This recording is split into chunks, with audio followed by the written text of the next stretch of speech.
Hello, everyone. Welcome back again after the break. I am Bilal Jafar. For those who were not here for the first session that I did earlier, I'm crypto and fintech correspondent at Dow Jones in London. And today we do have a very, very interesting topic to cover. And we do have some of the prominent names in the industry to discuss the future of institutional crypto trading. So, first thing first, please introduce yourself and then we'll do the round of questions. Please, with you, Chris. Thanks, Bilal. Chris Arulia, I'm with Vincent. We're a hedge fund and market maker. Also have a OTC desk. Looking forward to the panel, giving our perspective as traders in the market since 2017.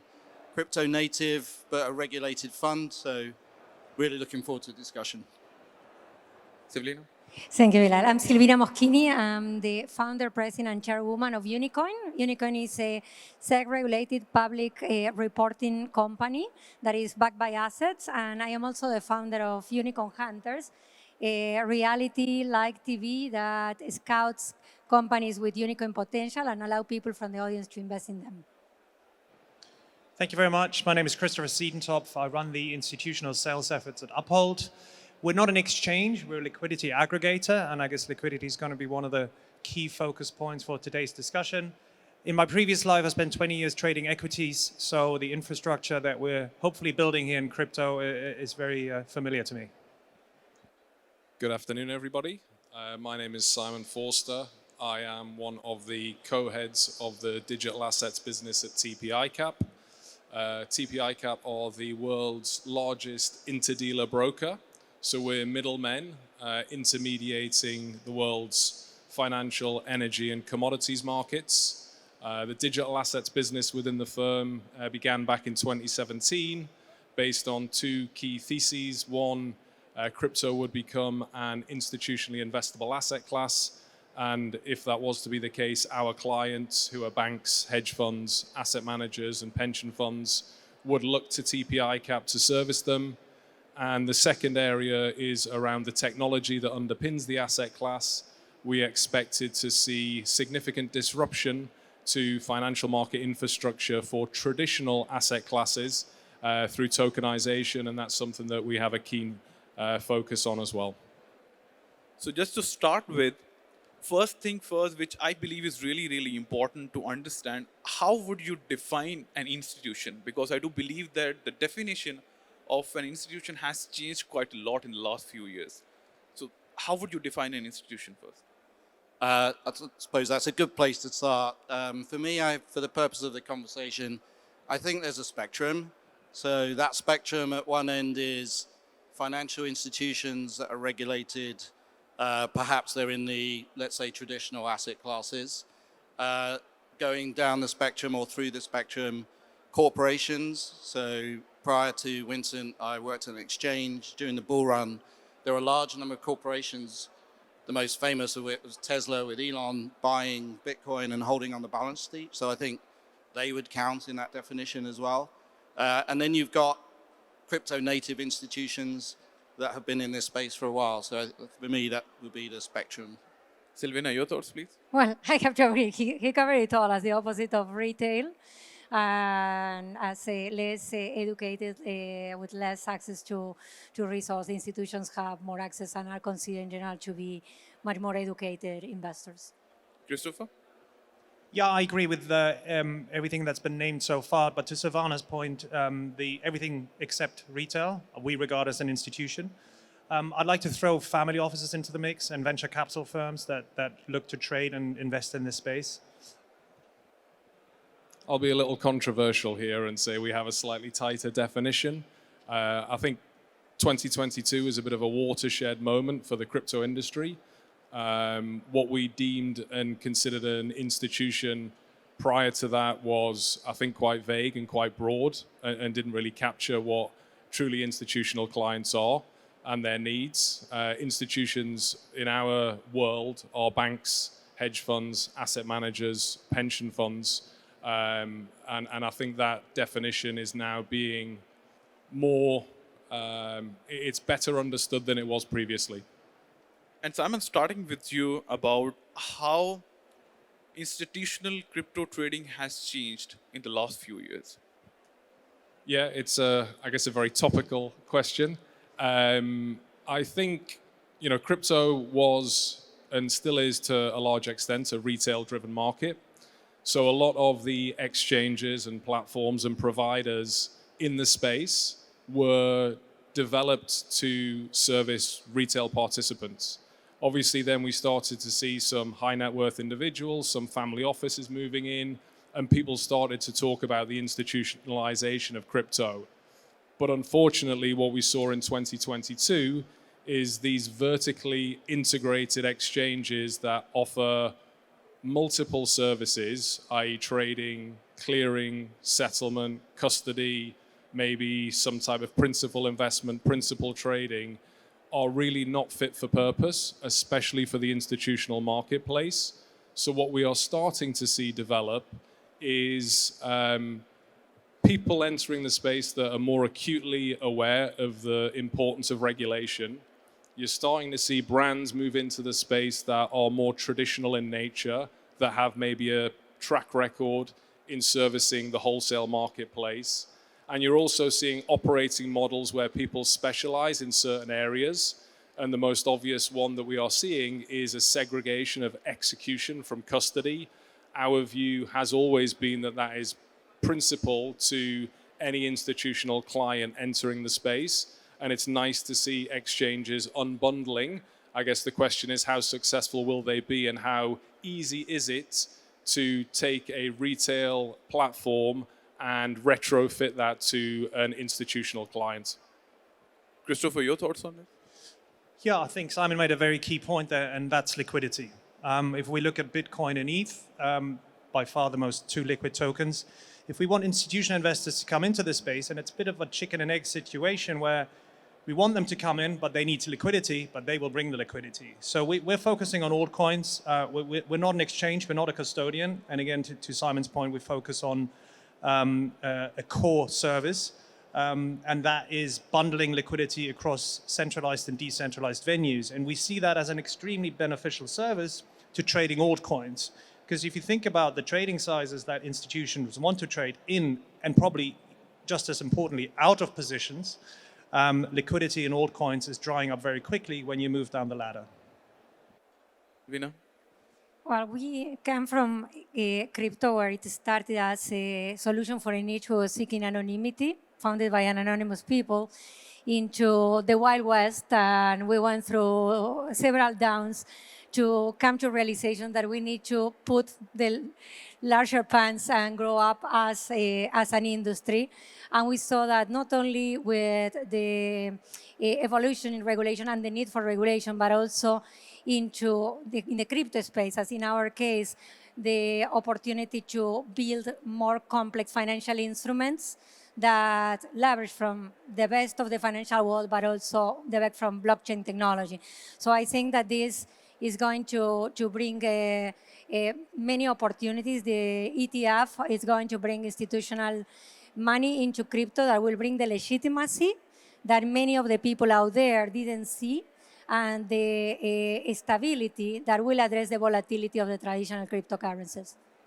We'll definitely discuss the ETF, the potential Bitcoin ETF in the US and how it can impact the markets.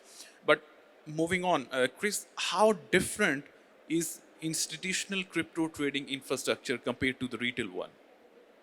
It's very different, and I think if we look at the journey that the market's been on, so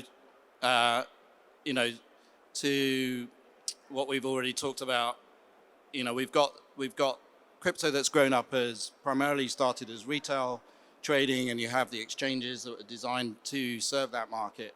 But what we're now seeing, I think, is the emergence of the likes of TPI Cap and Fidelity and others coming in the space, or have been in the space a while, building out solution. We're seeing banks exploring how they come in the space.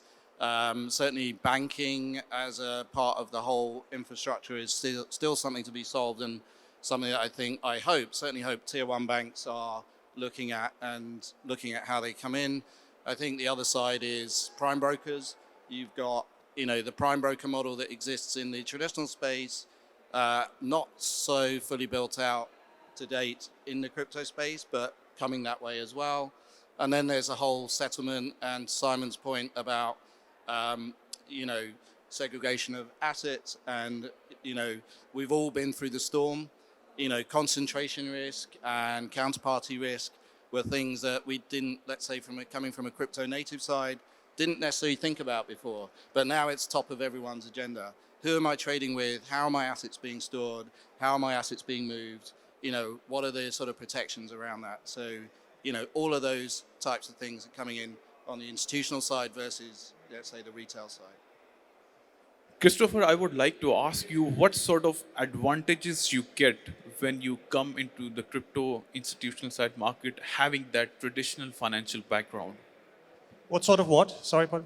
But what advantages you get when you're coming from the traditional financial? Yeah, so look, it's a very good point, and there was a large influx of people. I don't want to call them necessarily talent, but people from traditional finance coming into crypto.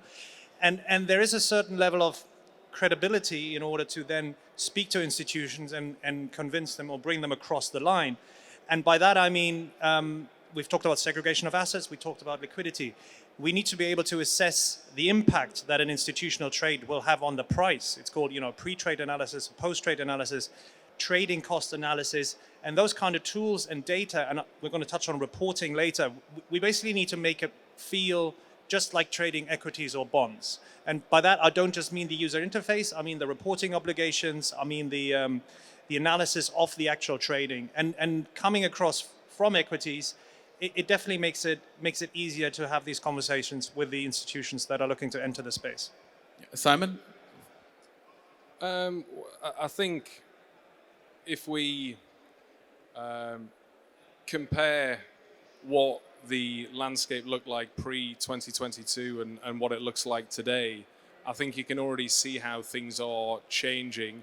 I mean, the ETF that we touched on, that's been discussed a few times today, that is a product that institutions are very comfortable with and familiar with. So by definition, their access point into crypto via an ETF is much easier, it's much more comfortable because it fits within their existing framework. You know, at TPI Cap, we are a big operator of venues. So MTFs and OTFs in Europe and the UK, they are regulated marketplaces for the trading of equities, fixed income, money market instruments, FX. So all of that expertise that we have developed and has evolved over the last 10 or 20 years really does put us in a strong position to understand what our client base are looking for in crypto.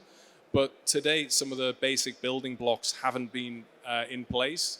We haven't seen a really well-serviced custody landscape, although that is changing with firms like Fidelity in the market and have been for a while.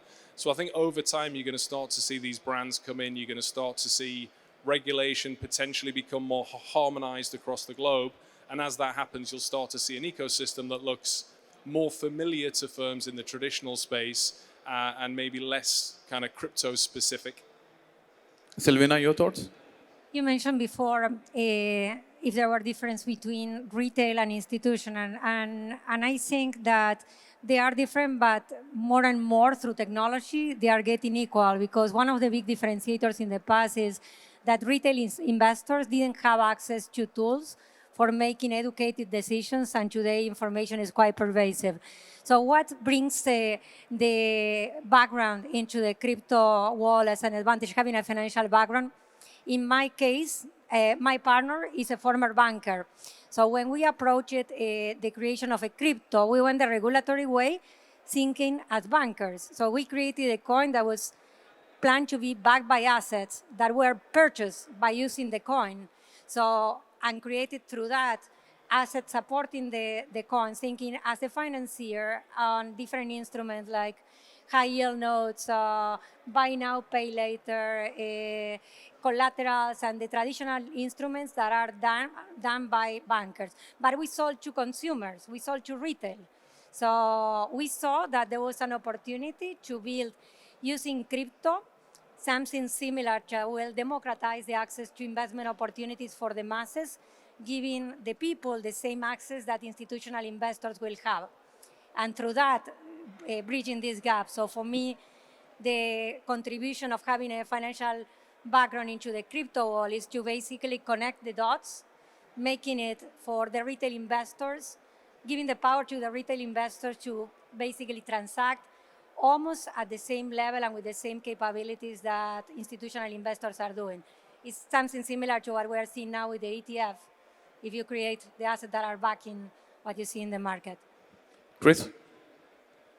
Yeah, I don't think I've got much more to add. I think one thing that comes to mind in the points that have been made, just thinking about institutions coming in, we talk about the ETF, that's a spot ETF, but as these larger institutions come in, particularly if we take Simon's definition of those institutions, they're going to look for other more complex financial instruments, and are we ready for that? We do have markets where we trade perps, we trade futures, and there are markets for that, but let's say they're more crypto native markets.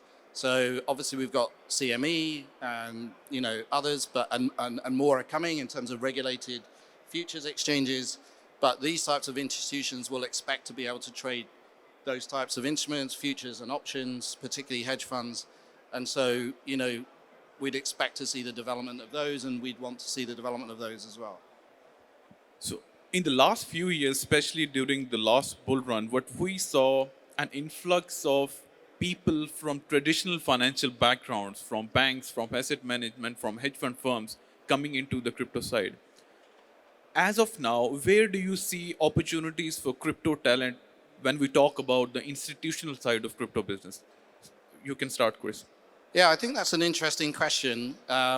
We kind of, I guess, touched on it with Christopher's, but we've seen people from traditional finance coming into crypto, but I think the same might happen the other way. So people who've been in crypto for a while, and as the traditional firms come in, again, Simon's definition, they may need expertise. They may need people who've been in the trenches a little bit. So I think we'll get to this point where we won't see a distinction. We'll just see firms that are trading in the space, and we'll see talent going between them. And hopefully it'll be a bigger market for all of us and more opportunities. So, yeah. Silvina, your thoughts? I think that the financial industry hadn't changed much since the Medicis. So it was about time to get a transformation. So we see that a lot of people now from the finances getting into crypto because they saw the power of the blockchain technology to provide a better platform for investment, but also for transactions globally. But also because when it started, crypto was about the technology. It was about the creators of the technology behind. And now it's about having a solid financial model where it will make a crypto company successful. Christopher? Yeah, I guess it's a mix of both worlds. And I mean, sometimes I wish I was a student again who could now learn all about blockchain and degen trade my way through university. But at the same time, having worked in traditional finance can also be beneficial, as I mentioned before. But with regards to the people working in crypto now and the connection to the financial institutions, we had a panel earlier today about tokenization, and that will take up a huge part and a lot of effort to lift it off the ground, even though we're already pushing ahead with really interesting proof of concept. But just the blockchain technology, I mean, for me personally, it's been an educational journey, and long may it last. And I'm really excited and grateful to be working in this space. Simon? Not a huge amount to add, but adding to Chris's point around the flow of talent between the traditional space and the crypto space, we have historically attracted some quite senior and significant names from banks, from big hedge funds into the crypto ecosystem, which is fantastic because they bring a level of expertise and experience and credibility that the industry certainly looked for. But we are actually seeing the opposite happen now, and there's been recently a couple of very high profile names that have left trading firms in the crypto ecosystem to go back to the commodities space. So it's certainly not one directional. Crypto has been a little bit depressed. Other asset classes are potentially looking stronger, commodities being one, or oil in particular. I think obviously the shiny new toy is AI. So I think, as we have seen in previous cycles, the people that remain in this space during the depressed periods are the ones that are potentially helping define the next cycle. And you talked about some of the prominent hedge fund managers and asset managers actually coming into the institutional side of crypto. What do you think attracts them? If I ask you something. Yeah, I mean, volatility is certainly something that we have seen. That we're quite heavily involved in CME products, the futures and options on Bitcoin and Ether. We have teams that provide price discovery and execution to our global client base across the 3 main regions. And we see clients from the traditional space, banks, asset managers, and hedge funds, the multi-strats, coming in and looking to test their models, deploy capital into this space, trade volatility, but do so through regulated products that they are comfortable with and familiar with, i.e. the CME. But if we look at the derivatives landscape, the CME is still a very, very small percentage of overall derivatives volume. On the option side, Deribit dominates, and I think that is a reflection or a data point that suggests actual institutional adoption still hasn't really started to take hold. But if you look at the trajectory of CME products in terms of volumes, it looks like it's heading in a direction that would indicate we are seeing more meaningful adoption, and we see that firsthand with the clients we're servicing. Christopher, you have anything to add? Yeah, I think that's a very good point. What attracts a hedge fund is the opportunity that comes with volatility, right? And all the strategies that have been applied in traditional assets are now visible in crypto, whether that's long short certain tokens or arbitrage or market neutral strategies using derivatives. I mean, derivatives were invented for risk management purposes, but they can obviously also be used to enhance returns. But these hedge funds that are coming in, and some really prominent names, you know, whether it's Brevenhour Digital or Point72, that are really active in this space, the initial attraction is the outsized returns. And we see, again, even though we're in a winter, it seems, but we cannot forget that Bitcoin is the best performing asset class again this year. So yeah, it's exciting to see these players come in. I mean, to Simon's point, we need multiple derivatives exchanges offering these products. It can't be such a concentrated risk. And speaking of concentration risk, I mean, we need the same for the prime brokerage landscape. For all pillars of service providers, there need to be more players entering the space, which will come over time. Yeah, Silvina? Well, I don't come from a hedge fund background, so that's not the proper question for me to answer. But one thing that I would like to bring to the attention is that crypto is the second asset class for investment after fiat currency for women. So it's allowing women, which is a very strong, powerful economy, to get into investment. It's the first entry point, and I think it also brings a massive opportunity through the generational shift to have more women taking control of their financial future, and this is going to be done, I believe, through crypto. Chris? Yeah, I think to Christopher's point, Bitcoin is, for me, the window into the overall asset class. So Bitcoin is a natural point of entry, I think, for a lot of hedge funds, attractive in terms of the returns you've seen. I'd say much more obviously mature than other assets, but perhaps just like the QQQ was the window into, you know, the NASDAQ, you know, stocks, maybe back in the dot-com days, you know, that was the entry point at the time, and then that gave institutions, hedge funds, the ability to then explore other assets. So I think there is a curiosity, entry point being BTC, and then the beauty of the crypto space is that you have so many more assets existing today, and then if we take into account tokenization and the tokenization of real-world assets, and you know, you've got the likes of, you know, Archax and others who are out there where you can trade, you know, tokenized equities and, you know, all these sorts of things, then becomes attractive as the market grows, potentially for those hedge funds to come in. So for me, it's entry point, and the beacon is BTC, and then we go from there. And how institutions can build a solid trading infrastructure when you talk about crypto? Quite a broad question. I think we've touched on some of it. I think the question of, Well, so number one, I think we've learned that custody needs to be segregated, and that custody needs to be in the hands of a trusted custodian.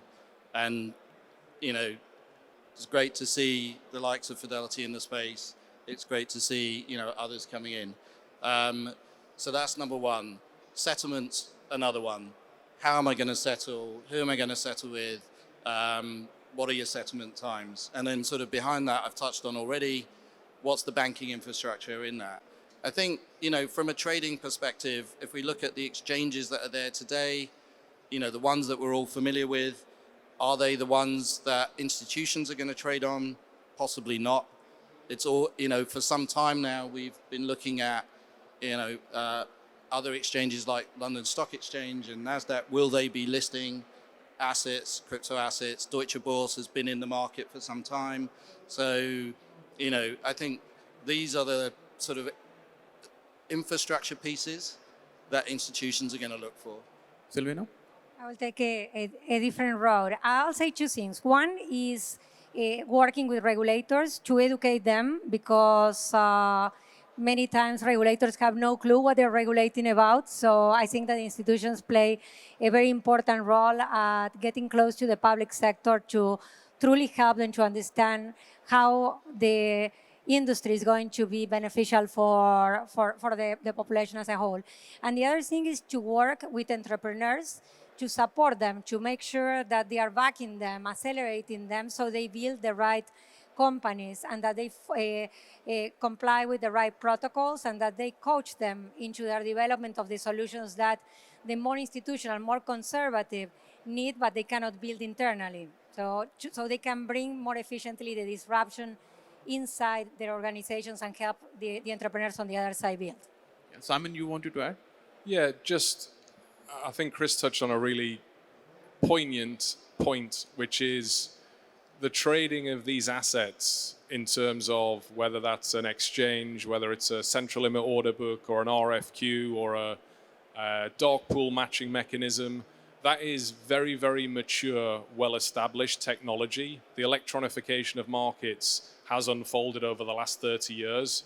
So that end of the life cycle of a trade is pretty mature, and in our opinion, doesn't have a huge room for material changes. It's really on the issuance and settlement side of the equation, or the life cycle of an asset and a trade.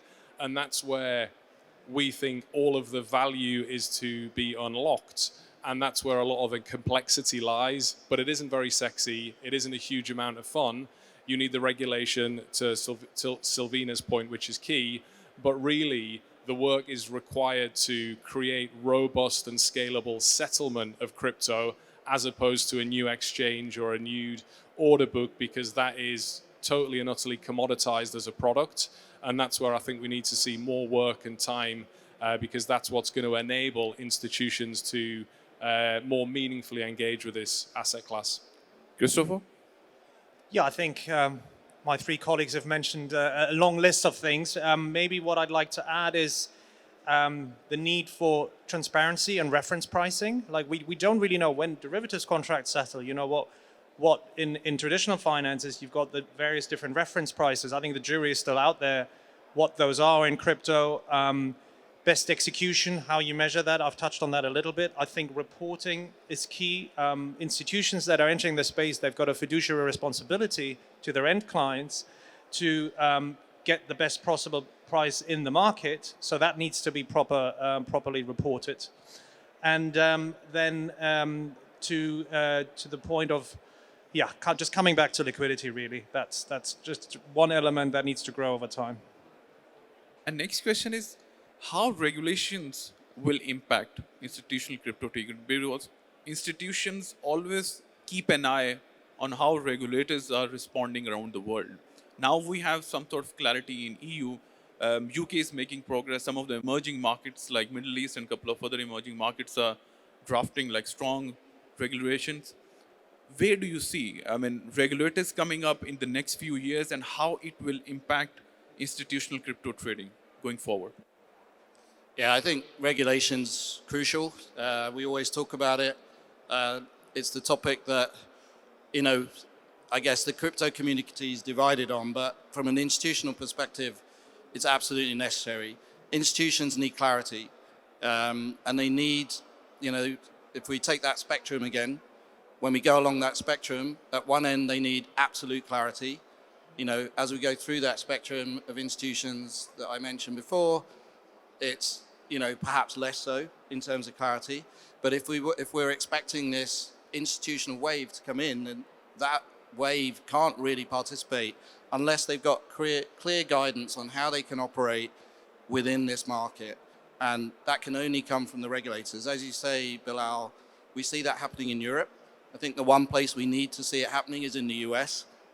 Still remains unclear in the US market, and typically that's been the largest market in terms of the dollar market for crypto. So hopefully we'll see, this evolving. I think there was a point made about, on another panel I saw, where you've still got this fragmented regulation. And, crypto is a global market, and it makes it difficult for firms to operate in a market where you have this fragmentation. In Europe, I think that gets solved with MiCA to some extent. But yeah, to answer the question, very important. Yes, Elvina? Well, we went the regulatory road and we started in the US, which is probably the toughest in terms of regulation. So in the spirit of being transparent to the money that we receive from our investors, I think it's extremely important. But when you operate from the US, you also have to keep in mind that there will be investors that will come from all over the places. And if you start to receive a lot of investment and actively participate in other markets, you also have to comply with the local regulations. Some markets are more advanced on that. In our case, we are applying for licenses in Canada and in Dubai and in Brazil, but some others is still a lot of opportunity. But I think if you exercise in the US to get to compliance and hire a lot of technical accountants and very good compliance people, it's doable. As an entrepreneur, I went through that, and we found it also to be our strategic weapon to market ourselves and to have a much more solid value proposition than otherwise. So I do believe that it's doable, but it's also very important. Christopher? Well, luckily, there's a world outside of the US. I know we're all kind of looking to the US, and I think the SEC is slowly pivoting, and I'm very excited for the Bitcoin approval. I'm not saying if, I'm just saying when. Being based in the UK, and even though we're originally a US firm, we now brought the majority of the C-suite over to the UK. We're FCA regulated. The FCA listens, and they're really cooperative. So I think we as an industry probably need to make even a stronger effort to educate the regulators. But with MiCA around the corner next year, and like I said, with the FCA and Switzerland, we also have a Canadian license, to your point. There's jurisdictions out there that are rolling out the red carpet to crypto firms, and sooner or later the US will pivot. So I'm actually extremely confident around the topic of regulation, and I look forward to not having to discuss it on every single panel in future years. For now, I guess we had to.